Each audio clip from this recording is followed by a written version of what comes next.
Assalamualaikum warahmatullahi wabarakatuh. Perkenalkan, nama saya Nilam Ningsi dari Universitas Yarsi, Prodi Akuntansi kelas malam semester 3, NPM 1212019-051. Di video kali ini saya akan mengerjakan soal UTS saya pada program SPSS Data Editor.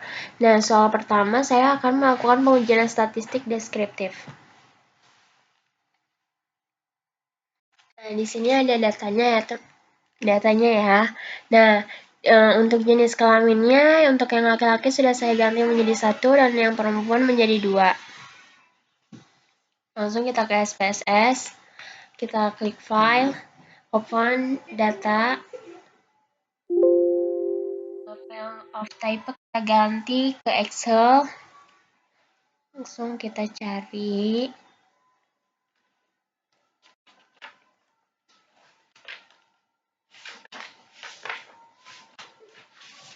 Nah, tunggu ya.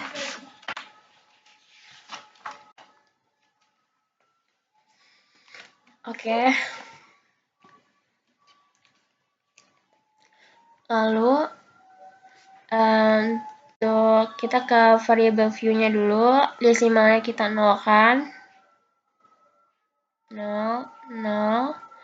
Nah, di value-nya kita ganti untuk laki-laki atau pria 1.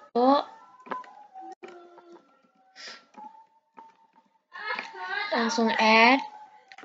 Kedua wanita.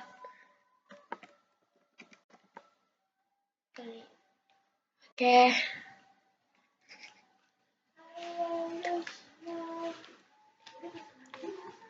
Nah, kita akan membuat grafik batang pertama atau grafik bar chart. Caranya gimana? Nah, langsung aja kita ke Graph.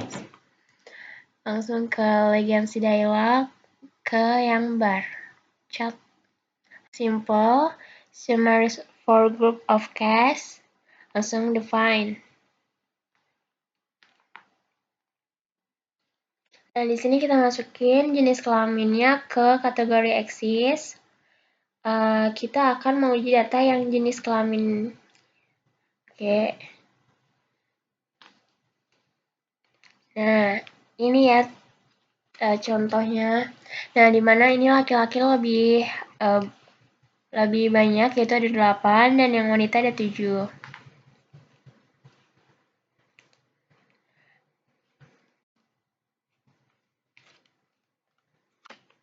Nah, kalau udah, kita bikin pie chart-nya. Sebuah diagram lingkaran atau sebuah grafik statistik berbentuk lingkaran yang terbagi menjadi irisan-irisan proporsi numerik. Nah, gimana sih caranya? Langsung aja ya, kita ke Graph, ke Legacy Dialog, ke yang pie chart. Langsung define. Kita masukin jenis kelamin.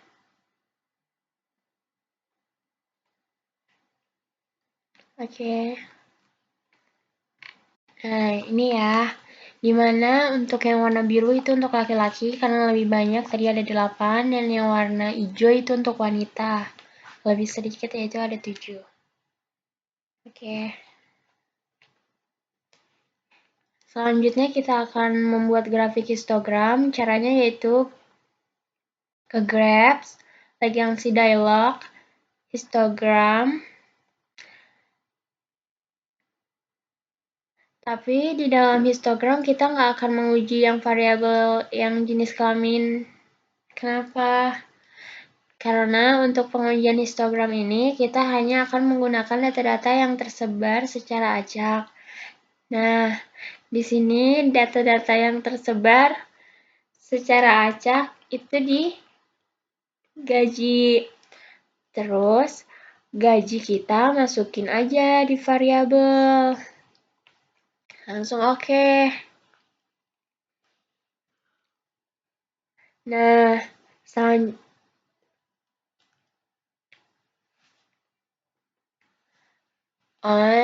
di sini itu ada frekuensi, di mana terdiri dari beberapa orang, dan yang di bawah ini ada gajinya. di mana dengan dua frekuensi itu ada 160.000, di sini ada 180.000, di sini ada 200.000, di sini ada 220.000, ada 240.000, sama 260.000. Nah, selanjutnya kalau udah grafik, kita bisa juga menggunakan statistik deskriptif. Ini nanti kita akan dikasih outputnya itu. Ada jumlah, rata-rata, standar deviasi. Kita bisa klik analyze, deskriptif statistik, deskriptif, variabelnya kita masukin semua usia, jenis kelamin, gaji. Optionnya kita ganti, itu sum, mean, standard deviation, variance, ranks, langsung continue. Oke. Nah, di sini ada deskriptif statistik, di mana ini N-nya itu ada jumlah sampel, di usia ada 15, dengan rank 17, minimum 22, maksimum 39, sumnya ada 469, minnya ada 31,27, standar deviasinya ada 5,934, variance-nya 35,210. Jenis kelamin juga sama ada 15, ranknya 1, minimum 1, maksimum 2, sum 22, minnya 1,47, standar deviasinya ada 0,516, nah variance-nya 0,267. Di gajinya juga sama ada 15, ranknya 85.000, minimum 160.000, maksimum 245.000, sumnya 3.028.000, minnya ada 201.866,67, standar deviasinya ada 21616,352, variance-nya ada 4672666,7.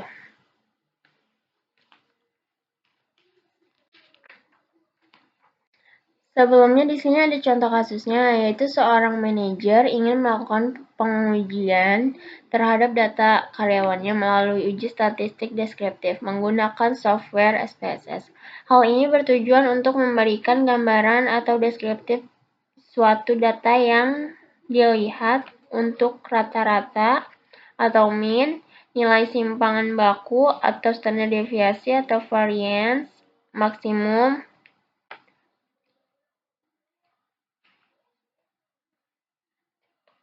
range, dan lain-lain. Kita akan melanjutkan. Tadi kan di-analyze di deskriptif statistik ada frekuensi. Kita juga bisa menggunakan deskriptif statistik frekuensi untuk memperoleh presentasi data responden. Frekuensi ini digunakan untuk memperoleh presentasi identitas responden berdasarkan kategorinya. Langsung aja ke analyze, deskriptif statistik, frekuensi. Jenis kelamin, usia, gaji. Oke. Nah, di sini data statistik deskriptif frekuensi. Di sini di statistik yaitu validnya ada 15, missingnya 0. Frekuensi table, jenis kelaminnya yaitu di sini frekuensinya laki-laki ada 8 orang, wanita 7 orang, nah totalnya ada 15, persennya 5,3, 4,6 untuk wanita, 46,7, totalnya ada 100. Valid persennya ada laki-laki 53,3, wanita 46,7, totalnya ada 100,0. Kumulatif persennya 53,3, wanitanya 100,0. Nah, di sini juga ada usia, di mana usia paling muda itu 22 tahun dengan frekuensi 2, Lalu di sini juga ada usia paling tua yaitu 39 dengan frekuensi 1. Di sini juga di sini ada gaji paling rendah ada 160.000 dengan frekuensi 1 dan gaji dengan frekuensi 4 itu ada 210.000 dan gaji paling besar 245.000 dengan frekuensi 1. Nah, selanjutnya saya akan mengerjakan soal nomor 2, yaitu saya akan melakukan pengujian kualitas data pada data kuesioner primer. Nah, langsung aja kita masukin datanya. File, open data, file of type. Nah, kita ganti ke Excel, load data questionnaire. Oke, open.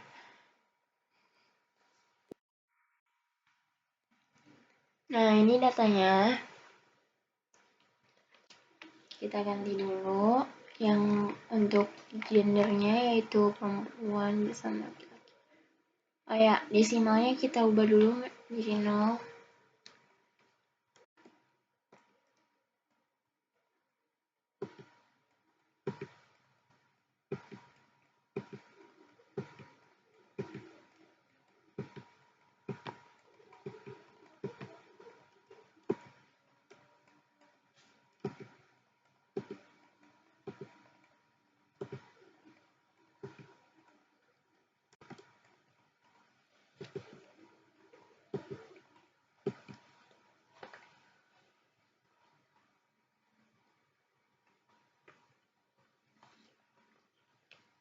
Nah, kita ke kolom namanya kita hapus.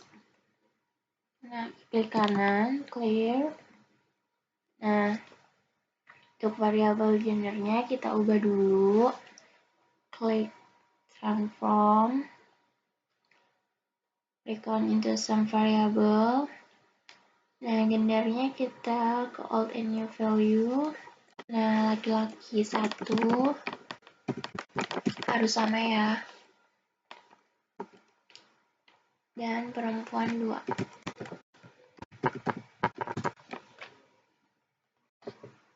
Add. Continue.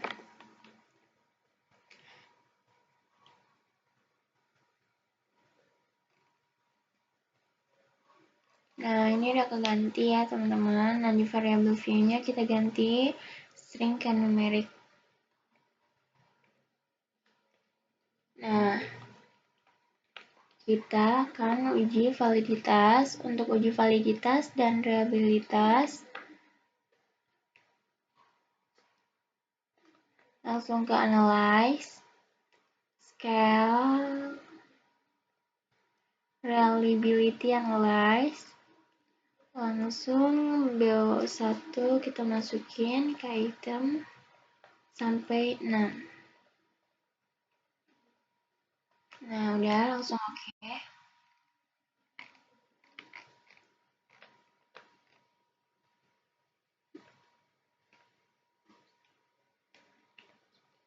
Kita masukin analyze, scale, statistiknya kita ganti dulu, sorry. Scale if it's delete, continue. Oke. Nah, untuk tabel reliability statistik tadi di PPT kita udah baca harus di atas 0,6. Yang mana ada di kolom Cronbach S alpha. Nah, ini Cronbach alpha 0,767 yang berarti sudah di atas 0,6. Yang berarti datanya sudah reliable. Nah, untuk uji validitas per pertanyaan ada di tabel item total statistik dan di kolom corrected item total correlation, yang mana semua item datanya di atas 0,3. yang mana datanya lebih dari 0,3, maka data tersebut semua valid.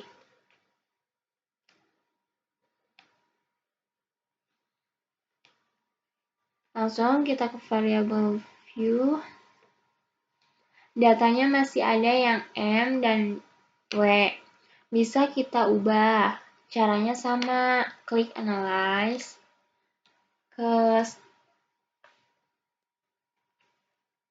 Nah, ini kita remove. Lalu kita masukin yang M.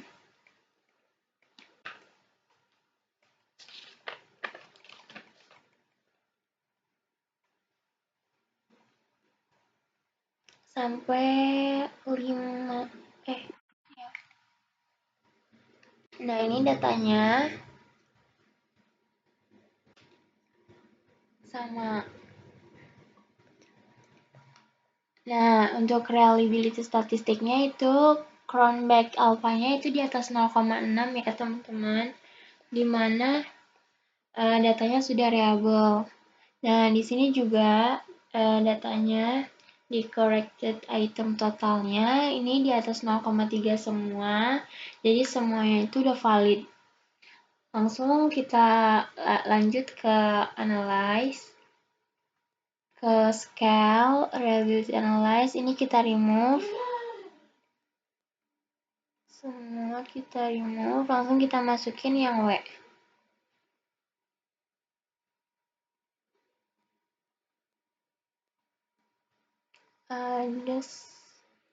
Oke. Nah, ini datanya, dan di reliability statistiknya itu di atas 0,6 semua, jadi itu datanya sudah reliable. Nah, untuk yang correct itemnya itu di atas 0,3 semua, jadi itu datanya udah valid. Nah, selanjutnya saya akan mengerjakan soal nomor 3, yaitu melakukan uji asumsi klasik uji normalitas. Nah, di sini udah ada datanya. Di sini ada total dari jumlah B dan dari jumlah W. Nah, langsung kita akan natalin yang M. Langsung ke transform, commute variable. Kita tulis di sini total M. Dan ini kita function groupnya all.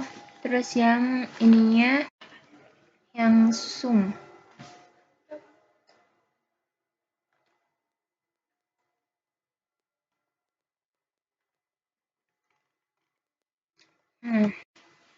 Kalau udah kita tulis sum, langsung kita masukin yang M semua.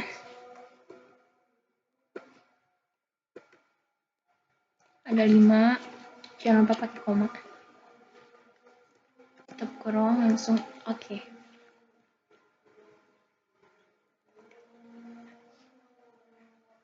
Nah, langsung kita pindahkan ke samping M. Di M.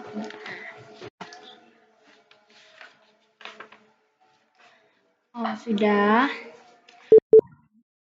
M, labelnya kita tulis motivasi berprestasi.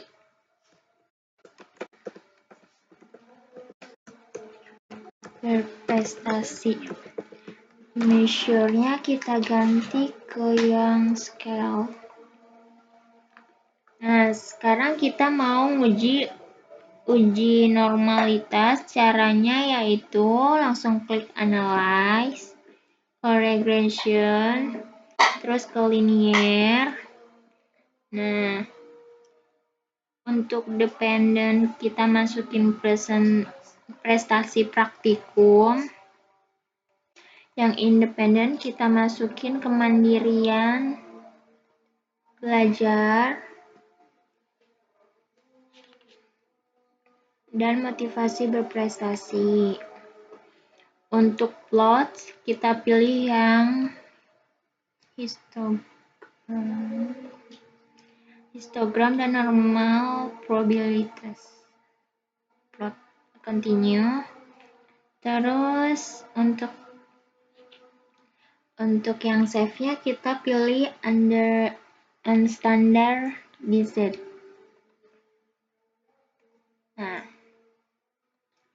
Oke, continue. Oke. Nah, ini ada keluar outputnya.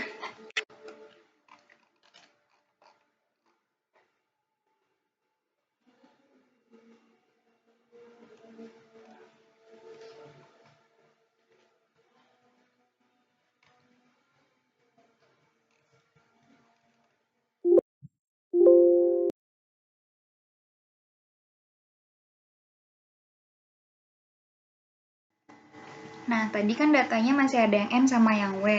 Nah, cara itu sama kayak yang B. Caranya kita klik Analyze, pilih Scale, Reliability Analyze, kita masukin semua yang MO1 sampai MO6.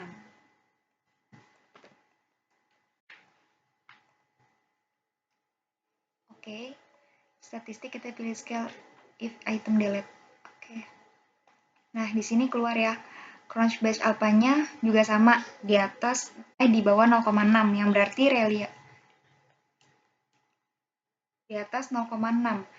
Itu artinya reliable. Terus corrected item total correlation-nya juga semua di bawah di atas 0,3. Itu artinya valid. Nah, sekarang kita mau nyoba yang W. Caranya juga sama. Klik Analyze, Scale, Reliability Analyze. Ini kita balikin dulu. Terus kita masukin yang WO1 sampai WO6.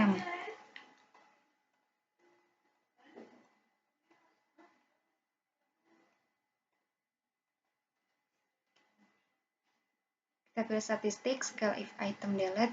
Oke. Nah, di sini juga Crunchbase alpha-nya juga di atas 0,6 yang artinya reliable. Terus corrected item total correlation-nya juga di atas 0,3 yang artinya valid.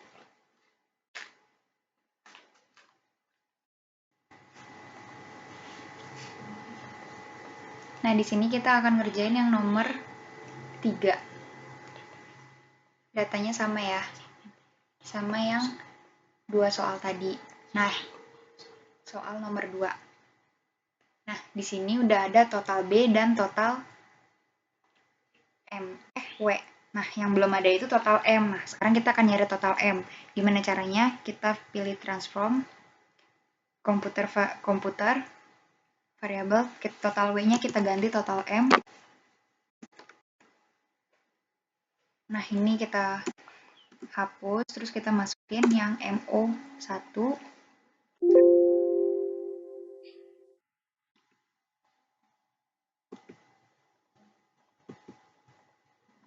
Nah, location groupnya kita pilih all, vacation and special variable kita pilih sum. Oke. Nah, kita pindahin total M-nya ke samping M05. Nah, udah. Di variable view kolom M, labelnya kita tulis motivasi berprestasi.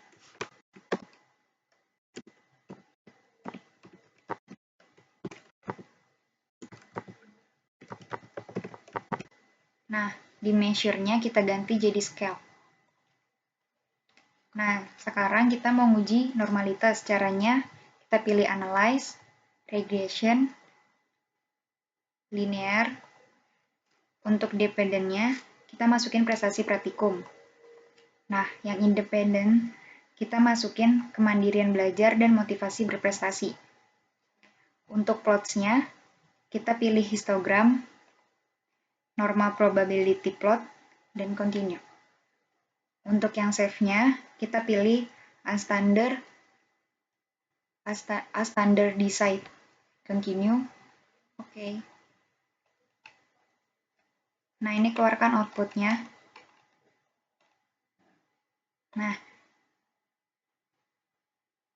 Nah, di sini ada histogram dan PP plot. Sebelumnya kita akan menguji one samplex. Caranya yaitu kita akan menguji one sample KS. Caranya yaitu kita klik Analyze, pilih Non-Parametric Test, pilih Legacy Dialog, terus kita pilih satu sampel KS, kita masukin as standard decide-nya ke test variable list. Oke. Terus ini bisa dilihat outputnya ya. Nah, untuk tabel histogram, di sini terlihat bahwa semua batangnya masuk ke dalam garis dan terlihat secara kasat mata yang berarti normal. Nah, untuk tabel PP plot ini dinyatakan normal karena garisnya masuk semua. Terus untuk histogram dan PP plot ini belum termasuk akurat untuk menentukan normal atau tidaknya. Untuk yang akuratnya pada tabel 1 sampel KS-nya. Pada tabel 1 sampel KS-nya kita lihat seek to tail-nya 0,74. Nah, ini seek to tail-nya 0,74 yang berarti lebih besar dari 0,05. Nah, di sini kalau lebih besar dari 0,05 maka nilai residual dalam regresi terdistribusi normal. Jadi data ini dalam pengujian normalitasnya dinyatakan normal. 28. Nah, langsung aja kita buka T-tabelnya. Nah, di sini ada 0,025 dengan 28. Yaitu 2,04841. Selanjutnya kita akan menguji pirate t-test.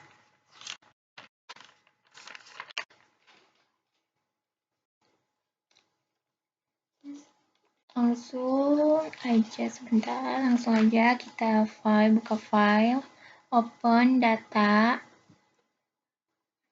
tabel Excel, pirate test, open, oke. Langsung klik analyze components yang pirate test. Berat sebelumnya itu di variabel 1 dan berat sesudahnya di 2. Nah, ini pirate sample statistiknya.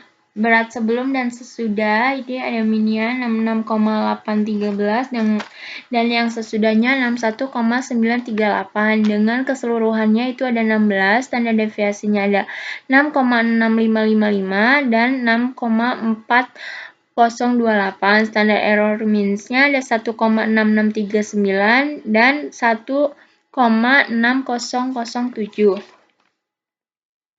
Nah, pada tabel pirate sample statistik diperlihatkan ringkasan hasil statistik deskriptif dari 2 sampel yang diteliti, yakni berat badan sebelum dan berat badan sesudah diberi obat. Jadi dapat disimpulkan obatnya berpengaruh. Nah, selanjutnya kita lihat tabel pirate sample correlation. Pada sampel correlation menunjukkan hasil korelasi hubungan antara kedua data atau hubungan variabel berat sebelum dan sesudah. Pada output ini, berat sebelum dan sesudah dengan frekuensi semua 16, correlation-nya 0,899, signifikasi 0,000. Nah, nilai signifikasinya 0,00 yang mana 0,00 probabilitasnya kurang dari 0,05. Dapat disimpulkan bahwa adanya hubungan antara variabel berat badan sebelum dan sesudah. Selanjutnya, untuk tabel pirate sample t-test kita lihat seek to tail 0,000 yang berarti kurang dari 0,05. Maka HO ditolak dan HA diterima. Berarti ada perbedaan rata-rata berat badan relawan Universitas Yarsi sebelum diberikan obat dan sesudah. Nah, langsung kita buka T-tabel. Kita buka T-tabel. Di sini T-nya ada 6,630 dengan degree of freedom-nya 15. Langsung kita buka T-tabel. Sama rumusnya, alfa dibagi 2, jadi 0,05 dibagi 2 sama dengan 0,025. Di sini degree of freedom-nya kan 15 ya, jadi ini 0,025 dengan 15. Yaitu 2,1345. Nah, selanjutnya kita akan menguji one way ANOVA. Langsung kita buka ke SPSS. Kita klik file, open, data. Kita ubah ke Excel one way ANOVA.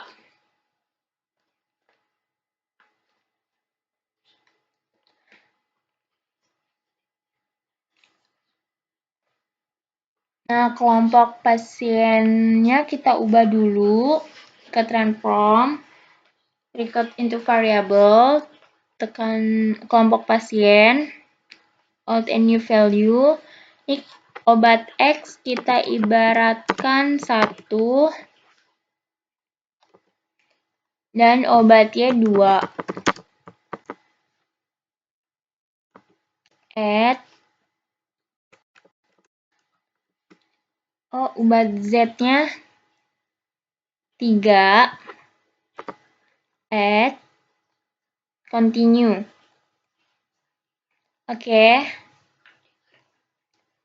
Nah, ini udah keganti semua. Kita ke variable view. Ini kita ganti ke numerik. Desimal kita nolkan. Lalu di value-nya kita ganti. Di sini obat 1 obat X. 2 obat Z. Y. Yang ketiga obat Z.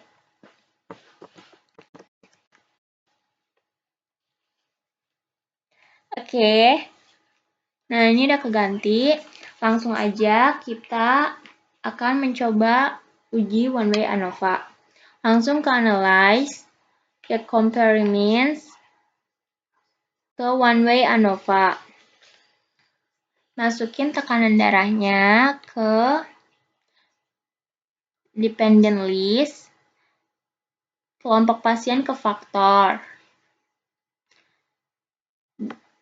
Langsung ke option, descriptive, dan homogeneity of variance test. Continue. Langsung post hoc-nya kita ganti ke yang 2K sama Bonferroni. Oke, continue. Oke.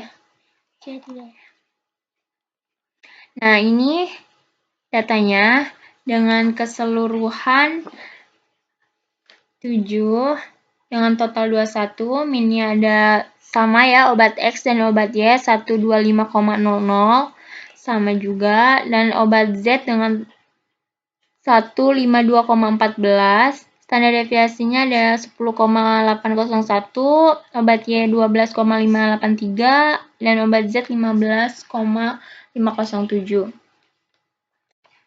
Lower bound-nya ada 115,01 dan obat Y-nya 113,36, obat Z-nya 137,80.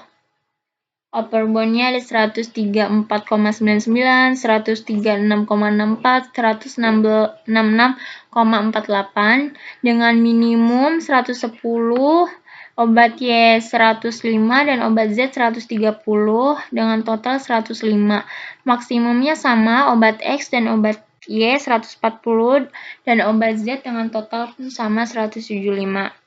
Di sini as homogeneity of variance, kita lihat nilai sigma-nya ada 0,708 yang berarti lebih dari 0,05. Jadi, sesuai pedoman, data tersebut mempunyai variance yang sama. Jadi, dapat disimpulkan variance 3 kelompok pasien dari tekanan darah tinggi maupun variance yang sama atau homogen. Jadi berdasarkan tes homogeneity of variance sudah memenuhi salah satu syarat untuk pengujian one way ANOVA. Untuk tabel ANOVA kita membutuhkan di sini nilai signya ada 0,001 yang artinya kurang dari probabilitas 0,05. Maka sesuai hipotesis HO ditolak dan HA diterima. Uji F-tabel.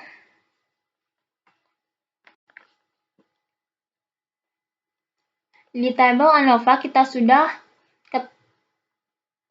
ketemu F-tabelnya 10,005.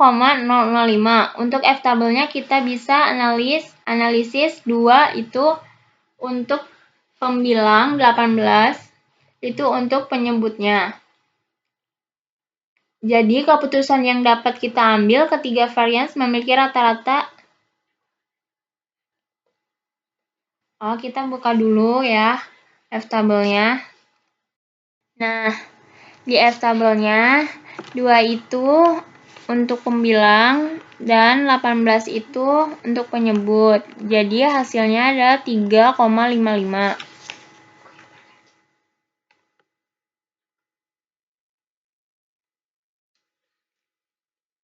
Jadi keputusan yang dapat kita ambil ketiga varians memiliki rata-rata tekanan darah pasien peminum obat X, Y, Z adalah tidak sama.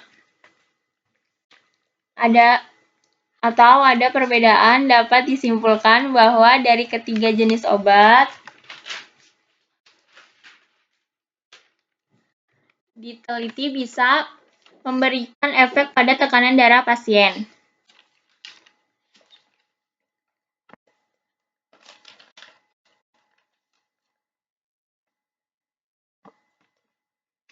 Jadi, di post hoc adanya perbedaan dari signifikan to K HSD, yaitu adalah pengujian perbandingan jamak untuk menentukan apakah dua rata-rata atau lebih berbeda sekira signifikan. Kalau Bonferroni adalah pengujian analisis sampel yang sama maupun berbeda di setiap perlakuan cara. Nah, di sini HSD, obat X, obat Y, obat Z itu 0,00